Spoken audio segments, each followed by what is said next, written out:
निरन्तरको संसद अवरोधलाई कसरी हेर्नु भएको छ गृहमन्त्रीज्यू के भनिदिनुस् न है थोरै बोल्दिनुस् न भित्र बोल्न नपाए पनि बाहिर त बोल्दिनुस् मिडियासँग संसदमै बोल्छ नबोल्ने मिडियामा कृष्ण प्रसाद सिटौलालाई पनि छानबिनमा ल्याउनु पर्छ उहाँ गृहमन्त्री हुँदाखेरि नै यो भिजिट भिसाको प्रकरण अगाडि बढेको छ कृष्ण प्रसाद सिटौलादेखि लगेर अहिलेका गृहमन्त्रीसम्म छानबिन गर्नुपर्छ किनभने नेपालीलाई मानव तस्कर गर्न पाइँदैन युवा बेचेर खाने मान्छे यो विश्व 21औं शताब्दीमा त्योभन्दा अयोग्य र असक्षम केही होइन कोही हुँदैन भन्ने कुरा मलाई लाग्छ मानव तस्करी भन्दा माथि क्रिटिकल विषय के हुन सक्छ हो कि होइन भन्नुस् न त्यो कारणले गर्दा यो विषयलाई चाहिँ अब यत्रो उहाँमाथि सिङ्गो संसदले सिङ्गो देशले चाहिँ उहाँमाथि एउटा शङ्काको नजरले हेरिराखेको छ यति बेला अनि यति बेला उहाँले नैतिकताको आधारमा हामीले आरोप लगाएको होइन हामीले चाहिँ उहाँलाई चाहिँ एउटा नैतिकता देखाउनुपर्छ राजीनामा दिएर चाहिँ यो अहिले छानबिन समिति गठन गर्नुपर्छ भन्ने हाम्रो माग हो र छानबिन समितिबाट भोलि उहाँ चाहिँ निर्दोष साबित भयो भने उहाँ फेरि के अरे गृहमन्त्री फेरि भन्न सक्नुहुन्छ हिजो हाम्रो पार्टीको आदरणीय नेता जनार्दन शर्मा पनि हिजो राजीनामा दिएर फेरि फर्केको होइन त हो त्यही त हो नि विषय त एउटै त हो नि अनि त्यसले गर्दा के भन्छ सानालाई एन ठुलोलाई चेन भने जस्तै यो अलिकति रवि लामी छानेलाई जुन तरिकाले चाहिँ संसदमा जुन तरिकाको जुन भयो घेराबन्दी जुन व्यवहार भयो अब यो त मलाई लाग्छ अनि उहाँहरूले अरूमाथि त्यसरी प्रश्न गरिराख्दा चाहिँ यहाँ सुन्नुहोस् न उहाँ त अहिले कहाँ हुनुहुन्छ त त्यसो भने उहाँ संसदमा हुनुहुन्छ त छैन नि त होइन उहाँलाई कहाँ पुऱ्याएको छ त उहाँ त राजीनामाभन्दा बढी गरिसक्नु भयो त्यो कारणले गर्दा अब हाम्रो कुरा के हो भने उहाँ सही होला नहोला त्यो आफ्नो ठाउँमा छ होइन त्यो त भोलि अब अदालतले फैसला गर्ने नै छ तर अहिलेको कुरा चाहिँ मुख्य कुरा के हो भने उहाँले नैतिकता देखाउनुपर्छ भन्ने हाम्रो माग हो संसदमा उहाँले प्रधानमन्त्रीज्यूले जवाब दिने उहाँले राजीनामा दिनुपर्छ भन्ने हाम्रो माग हो हरेक दिन फलानो व्यक्तिलाई किन हटाइस् फलानो व्यक्तिलाई सरुवा किन गरिस् फलानो डिजीका बारेमा के फलानो डिआइजीको बारेमा के फलानो एसएसपीको बारेमा के फलानो कहाँको चाहिँ हरदार सुब्बाको बारेमा के फलानोको चाहिँ एमडीको बारेमा के यस्तो पार्लियामेन्टमा यस्तो बस यसले के हो भने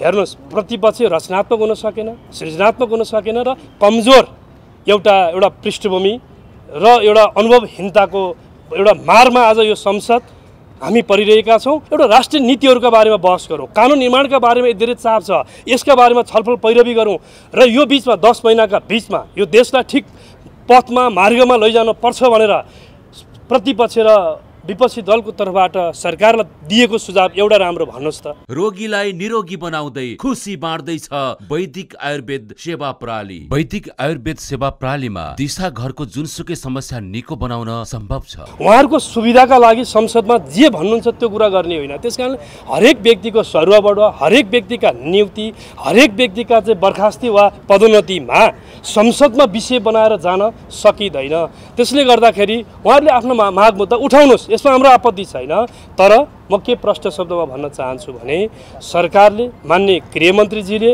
यो संसदमा उहाँका बारेमा प्रश्न उठ्यो उहाँले जवाफ दिन पाउनुपर्छ जवाफ दिएपछि उहाँको कुराबाट धेरै कुरा चित्त बुझ्ने अवस्था आउन सक्छ त्यसकारणले गर्दा र अर्को कुरा म फेरि पनि भन्न चाहन्छु अख्तियार दुरुपयोग अनुसन्धान आयोग भनेको संविधान बमोजिम बनेको आयोग हो हामी सबैले स्वीकार गरेको आयोग हो संविधानले गठन गरेको संरचना हो यसले अनुसन्धान प्रक्रिया अगाडि बढाइरहेको छ छानबिन गरिरहेको छ अध्ययन गरिरहेको छ अनि हामीले बनाएको आयोग कस्तो हुन्छ हामीले बनाएको छानबिन समिति कस्तो हुन्छ त्यसकारण यसले के देखाउँछ भन्दा उहाँहरू आफैमा इम्याच्योर ढङ्गबाट विषय उठाउनु भयो त्यसले गर्दाखेरि उहाँहरूलाई अहिले समस्या परेको होला तर उहाँहरूले जे परे पनि जनताको अगाडि हामीले हतारमा छिटो गरेर कुरै नबुझिकन यो कुरा उठाएछौँ भनेर हाउस खोल्ने कुरा बढी सरल र सहज हुन्छ यसको लागि हामी उहाँहरूलाई अपिल गर्छौँ उहाँहरूले अन्य कुरा गर्नुहोस् न पार्लियामेन्टमा गर्नुहोस् हामी हाम्रा कुरा गर्छौँ उहाँहरूले आफ्नो कुरा गर्नुहुनेछ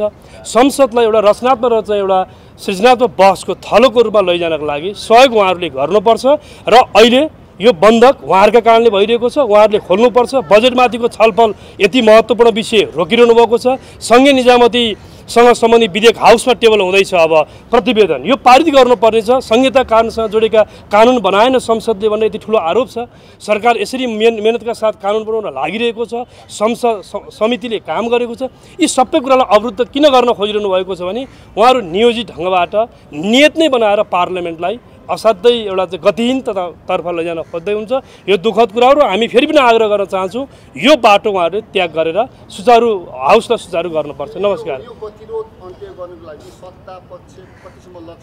होइन हामीले लचक हुने कुरै भएन लचक भन्ने प्रश्न पनि यहाँ रहेन नि। उहाँहरूले के जस्तो मान्नुहोस् पर्सिदेखि उहाँहरू एउटा कोही कर्मचारी हिजो अस्ति महानगरपालिका कसैलाई बर्खास्ती गर्दै होला, त्यसका बारेमा आयोग बनाऊ भन्दै आउनु होला भनेको हरेक पटक यस्ता असान्दर्भिक चाहिँ विषयहरूमा पनि प्रवेश गर्न सकिन्छ कि सकिँदैन। कुनै समयमा एउटा कर्मचारी हटायो सरकारले, कर्मचारी हटाएका बारेमा कति दिन हाउस बन्द गर्नुभयो।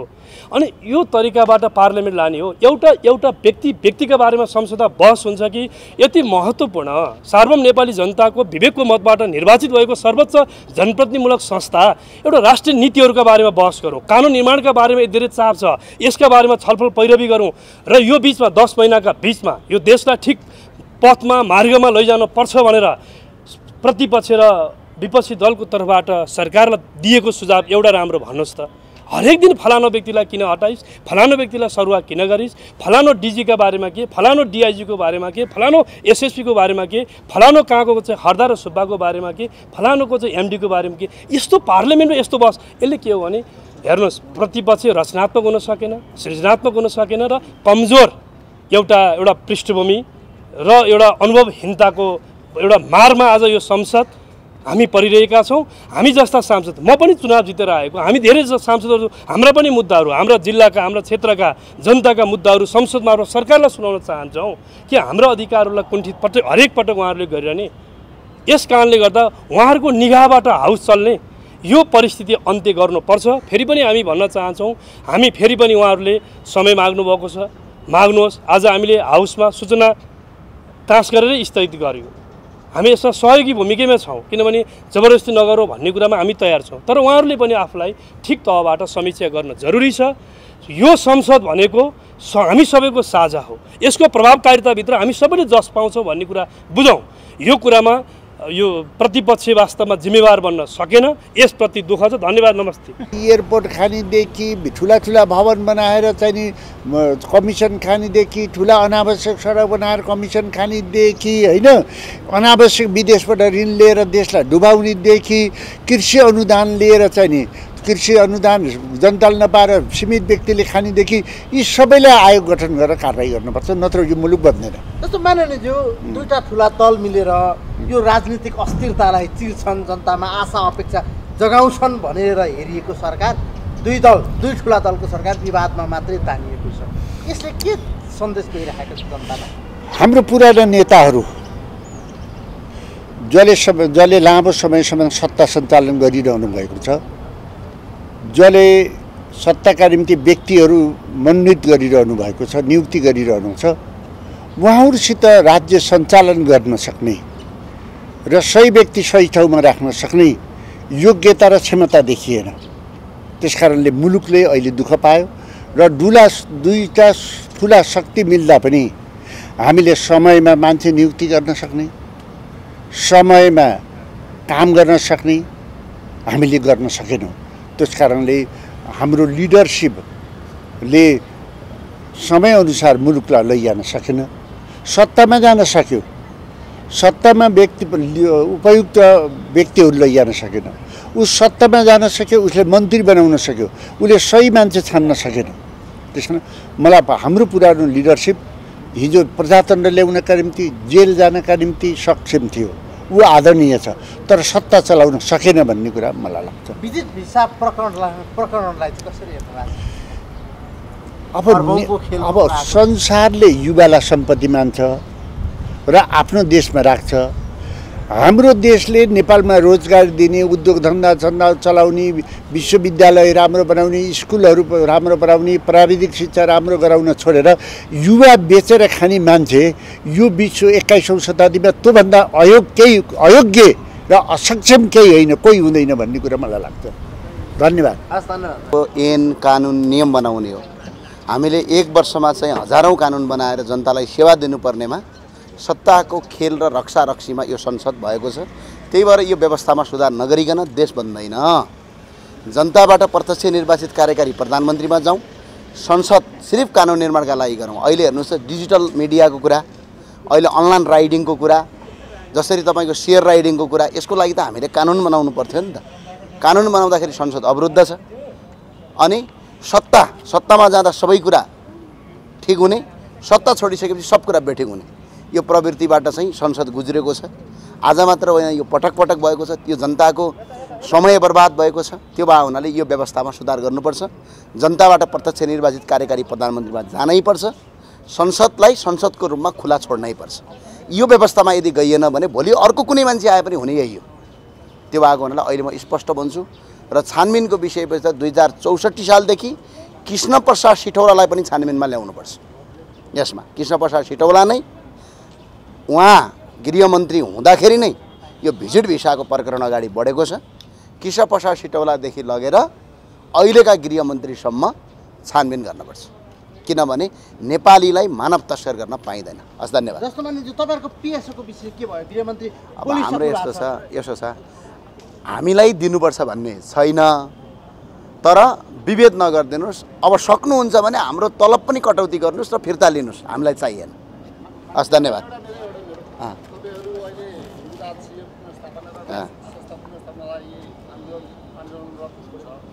केही दिन अगाडि मात्रै प्रधानमन्त्री केपी शर्मा ओलीले चाहिँ राज संस्थामा पीडित गर्ने सूर्यवंशी भनेर हिँडिरहेछ यिनीहरू, किच्चा खानका सन्तानहरू सूर्यवंशी भनेर हिँड्ने भनेर एउटा कमेन्ट गर्नुभएको छ। अब प्रधानमन्त्रीको के छ भने कुण्ड कुण्ड पानी मुण्ड मुण्ड बुद्धि हो। प्रधानमन्त्री केपी शर्मा ओलीजीलाई म अहिले पनि भन्छु, मैले आरोप लगाएको होइन, तर उहाँको मानसिक उपचार चाहिँ गर्नुहोस्। किनभने प्रधानमन्त्रीको कुर्सीमा बसेर राष्ट्र निर्मातालाई जे मन लाग्यो त्यही बोल्दै हुनुहुन्थ्यो। पृथ्वीनारायण शाहले यो देश बनाइदिएर त उहाँ यो देशको प्रधानमन्त्री हुन पाउनुभयो। देशको राष्ट्र निर्मातामाथि जुन उहाँले औँला ठड्याउनु भएको छ, उहाँ त यो राष्ट्र निर्माता भन्दा पनि ठुलो भन्ठान्नुहुन्छ आफूलाई। त्यो भएको हुनाले कुण्ड कुण्ड पानी मुण्ड मुण्ड बुद्धि। प्रधानमन्त्रीज्यूलाई म भन्छु, बेलैमा उपचार गराउनुहोस्। यो बिरामीले देश चलाउने होइन। हस्, धन्यवाद। र कसैले नियतवश गएर चाहिँ त्यस्तो कार्यक्रममा जहाँ चाहिँ अलिकति अराजकता मचाएका कुराहरू जुन अहिले सामाजिक सञ्जालमा आइरहेको छ, यो विषयवस्तु चाहिँ मलाई लाग्छ त्यो नियोजित हो। यो कुनै चाहिँ प्लानिङमा गरेको कुरा चाहिँ होइन। अब जुन अहिले मिडियामा आएर मैले त ठ्याक्कै त्यो कुराहरू त्यति मैले बुझेको छैन, कहाँ कहाँ के आइरहेको थियो भनेपछि तपाईँ अपडेट हुनुहुन्न यो विषयमा। आइरहेको थियो, मिडियामा हेरिरहेको थिएँ मैले। तर यो चाहिँ के हो भने म के बुझ्दछु भने माओवादीले अहिले चाहिँ 10 वर्ष जनयुद्ध गरेर जुन अहिले देशमा जुन गणतन्त्र आएको छ, पत्रकारको यो वाक स्वतन्त्रताका लागि लड्ने नै माओवादी हो नि। यो कुरा त हिजो पत्रकारहरूको अवस्था के थियो? हिजो राजतन्त्रकालमा पत्रकारले यसरी खुला चोरमा उभिएर बोल्न पाउँथ्यो त? हो कि होइन भन्नुहोस् त? पत्रकारले दिनदाखरी झुन्डाइन्थ्यो।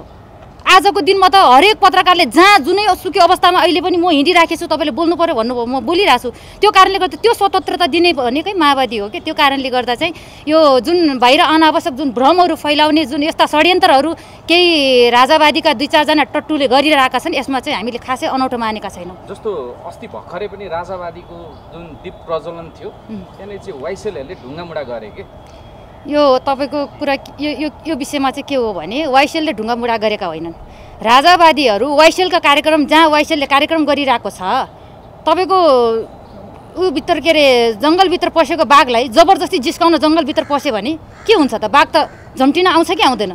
अब उनीहरू त्यहाँ कमलादीमा जहाँनिर वाइसेलको कार्यक्रम छ त्यो मुखनिरै गएर चाहिँ हुँदो नहुँदो नारा लगाएपछि ढुङ्गा नआनेर फुलमाला ल्याएर स्वागत आइलाग्ने माथि त जाइ लाग्ने नै हो नि, होइन र? उनीहरू मन परी गर्ने। अब त्यहाँनिर जहाँ चाहिँ कार्यक्रम स्थल छ थाहा छ, 2-3 दिनदेखि चलिआएको कार्यक्रम छ, होइन? त्यहीँ गएर चाहिँ हुँदो नहुँदो नारा लगाएपछि कसले सहारा बस्छ भन्नु न? अब नारा त अब राजावादी लाउने नारा तपाईँहरूलाई थाहै छ। अब राजावादी भनेको तपाईँ हामी सबैको मुख थुन्न चाहन्छन्। उनीहरू भनेको 250 वर्ष पहिलाको शासनतिर फर्किनुपर्छ, नेपाल त्यही युगमा फर्किनुपर्छ। तपाईँ हामी कसैले पनि बोल्नु हुँदैन, हाम्रो बोल्ने मुख थुन्नुपर्छ, हामीले हिँड्ने खुट्टा काट्नुपर्छ भन्ने राजावादीको शासन जुन छ उनीहरूलाई, त्यो कारणले गर्दा उनीहरूले त अब अहिले जुन वाक स्वतन्त्रता जसको सदुपयोग तपाईँहरू सबैले गरिराख्नु भएको छ, त्यो चाहिँ उनीहरूलाई मन परेको छैन क्या। त्यो कारणले गर्दा उनीहरूले यस्ता किसिमका गतिविधिहरू गर्ने, अराजकता मचाउने। अस्ति भर्खर नुवाकोटमा हेर्नुहोस् त, अनावश्यक त्यहाँ एकजना राजावादी चाहिँ गएर होइन बिचमा त्यहाँनिर कार्यक्रमकै बिचमा जुन अराजकता मचायो तपाईँहरूले छर्लङ्ग देखिसक्नुपर्छ। छातीमै पृथ्वीनारायण शाहको फोटो राखेर होइन, अनि त्यहाँ गएर चाहिँ मान्छे बोलिरहेको बिचमा चाहिँ सवाल जवाब गर्न खोज्यो त्यो मान्छेले जबरजस्ती। त्यहाँ हेर्नु न। त्यो कारणले गर्दा यो चाहिँ मैले एउटा उदाहरणको रूपमा मात्र भनेको। यो पछिल्लो समय यस्ता गतिविधिहरू भइराखेको छ। जस्तो यो निरन्तर अहिले संसद अवरुद्ध छ नि, जुन गृहमन्त्रीको राजीनामा माग्दै तपाईँहरूले निरन्तर लामो समय भइसक्यो, होइन? यसलाई चाहिँ कसरी हेर्नुभएको छ? अब यो त क्लियर के छ भने हिजोदेखिको संसदमा यस्ता थुप्रै घटनाहरू नघटेको होइन, घटना घटेको हिजोदेखिका थुप्रै उदाहरणहरू पनि छ होइन। तपाईँको शेरबहादुर तामाङ मान्यज्यूको विषय भन्नुहुन्छ, उहाँ कानुन मन्त्री हुँदाखेरि उहाँले पनि राजीनामा दिनुभएकै हो। उहाँ सामान्य एउटा विषय बङ्गलादेशको एउटा विषय जो उहाँले बोलेको बापत उहाँले राजीनामा दिनु परेको थियो। त्यसैपछि तपाईँ भन्नुहुन्छ न गोकुल बास्कोटाजी मान्यज्यू, उहाँको विषयमा पनि विषय भनौँ न प्रश्न उठ्दाखेरि उहाँले पनि राजीनामा दिनुभएकै हो होइन। अब हाम्रै पार्टीको कुरा गर्नुहुन्छ भने जनार्दन शर्मा अर्थमन्त्री हुँदाखेरि जनार्दन शर्माले पनि राजीनामा दिनुभएकै हो। त्यो कारणले गर्दा झन् अहिलेका गृहमन्त्रीज्यू त यति शालीन, उहाँ त कानुन पढेको विद्यार्थी पो हो त। अनि कानुन पढेको विद्यार्थीले त अहिले त नैतिकतामा टेकेर उहाँले नैतिकताको पाठ मात्र पढाएर भएन कि, अब नैतिकता चाहिँ प्र्याक्टिकली देखाउनु पर्यो। उहाँले त्यो नदेखाएको कारणले गर्दा अहिले सदन अवरुद्ध छ। के हो भने एउटा कुरा, एउटा मानव तस्करी जस्तो एउटा संवेदनशील जुन विषय छ, यो विषय भनेको अब सत्तापक्षका केही प्रमुख यो सचेतकज्यूहरूले अभिव्यक्ति पनि यो सामान्य विषय हो भनेर भनिराख्नु भयो। मानव तस्करी भन्दा माथि क्रिटिकल विषय के हुन सक्छ, हो कि होइन भन्नुहोस् न। त्यो कारणले गर्दा यो विषयलाई चाहिँ अब यत्रो उहाँमाथि सिङ्गो संसदले सिङ्गो देशले चाहिँ उहाँमाथि एउटा शङ्काको नजरले हेरिराखेको छ यति बेला। अनि यति बेला उहाँले नैतिकताको आधारमा हामीले आरोप लगाएको होइन, हामीले चाहिँ उहाँलाई चाहिँ एउटा नैतिकता देखाउनुपर्छ, राजीनामा दिएर चाहिँ यो अहिले छानबिन समिति गठन गर्नुपर्छ भन्ने हाम्रो माग हो। र छानबिन समितिबाट भोलि उहाँ चाहिँ निर्दोष साबित भयो भने उहाँ फेरि गृहमन्त्री फेरि भन्न सक्नुहुन्छ हिजो हाम्रो पार्टीको आदरणीय नेता जनार्दन शर्मा पनि हिजो राजीनामा दिएर फेरि फर्केको होइन त, हो त्यही त हो नि, विषय त एउटै त हो नि। अनि त्यसले गर्दा के भन्छ सानालाई एन ठुलालाई चेन भने जस्तै यो अलिकति रवि लामी छानेलाई जुन तरिकाले चाहिँ संसदमा जुन तरिकाको जुन भयो घेराबन्दी जुन व्यवहार भयो, अब यो त मलाई लाग्छ। अनि उहाँहरूले अरूमाथि त्यसरी प्रश्न गरिराख्दा चाहिँ यहाँ सुन्नुहोस् न, उहाँ त अहिले कहाँ हुनुहुन्छ त? त्यसो भने उहाँ संसदमा हुनुहुन्छ त छैन नि त होइन, उहाँलाई कहाँ पुऱ्याएको छ त? उहाँ त राजीनामाभन्दा बढी गरिसक्नु भयो। त्यो कारणले गर्दा अब हाम्रो कुरा के हो भने उहाँ सही होला नहोला त्यो आफ्नो ठाउँमा छ होइन, त्यो त भोलि अब अदालतले फैसला गर्ने नै छ। तर अहिलेको कुरा चाहिँ मुख्य कुरा के हो भने उहाँले नैतिकता देखाउनुपर्छ भन्ने हाम्रो माग हो। संसदमा उहाँले प्रधानमन्त्रीज्यूले जवाब दिने, उहाँले राजीनामा दिनुपर्छ भन्ने हाम्रो माग हो। यो अवरोधको समयमा नि तपाईँहरू यो जुन तलब भत्ता छ नि त्यो चाहिँ लिनुहुन्न? अब सदनमा पहिल्यैदेखि जे नियम चलिआएको छ अहिले पनि त्यही नियम होला क्या अरे। अब अहिले भर्खरै हामीले नियम फेरेको त खै अहिलेसम्म कुनै सूचना आएको छैन। सूचना आएपछि म भनौँला तपाईँलाई होइन। ल हुन्छ है।